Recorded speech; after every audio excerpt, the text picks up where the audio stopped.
This is lesson 2.3 on reflection. Our essential question here is, how can you use reflection to classify a frieze pattern? Well, first off, what are these words? When you're looking at a mountain by a lake, you can see a reflection or a mirror image of the mountain in the lake. If you fold the photo on its x-axis, the mountain and its reflection will align.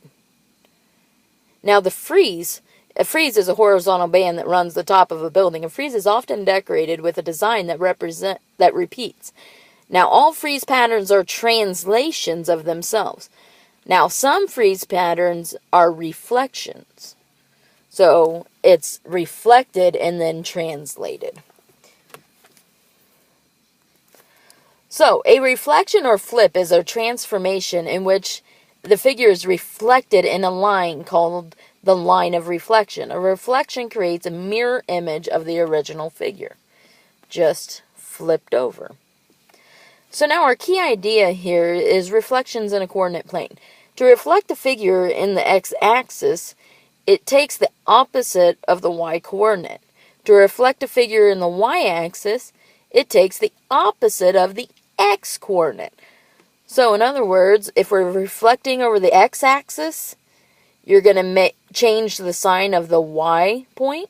And if you're reflecting over the y-axis, you just change the sign of the x value. So if it's positive, it becomes negative. If it's negative, it becomes positive. So when we're looking at these, we need to learn also on identifying a reflection. So tell whether this blue figure is a reflection of the red figure over our line here of reflection. Now, notice this is about the same distance from the line to the blue figure and the line to the red figure. This is about the same distance there. So yes, this is a reflection. It also has to be the same shape, just reflected, and same size. What about this one? This is all the way over here, but then we've got a short distance here. So these are not the same. And if you notice, the image is going the same direction. The arrow points to the right. Over here, the arrow still points to the right. So it was translated and not reflected. So this one is not.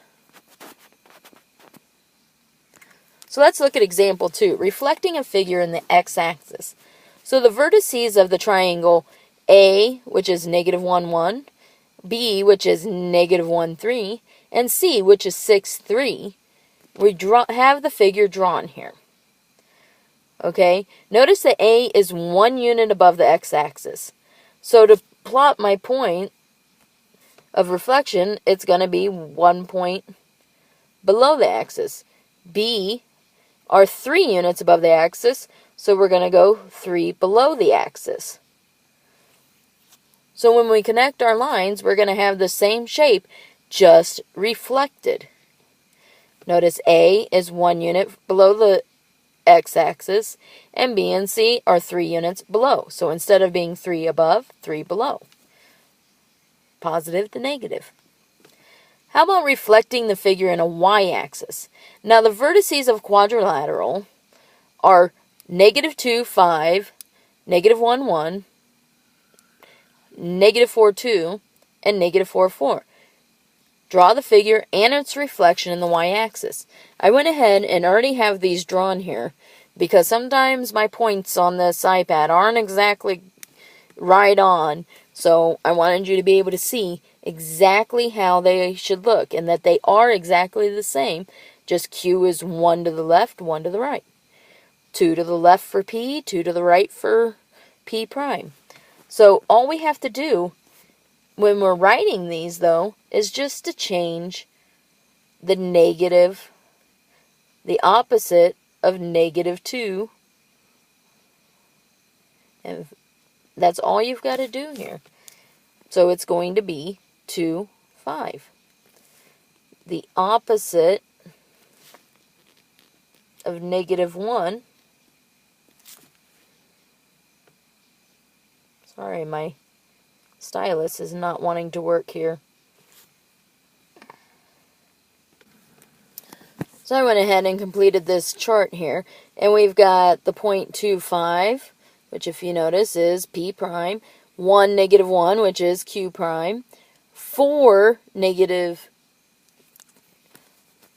I'm sorry, I shouldn't have had a negative there, 4, 2, which is right there at R prime, and 4, 4, which is at S prime.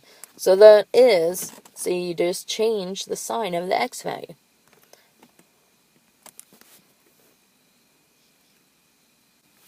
So go ahead and get the rest of your notes finished up and bring them up to show me, and then finish your Clever assignment.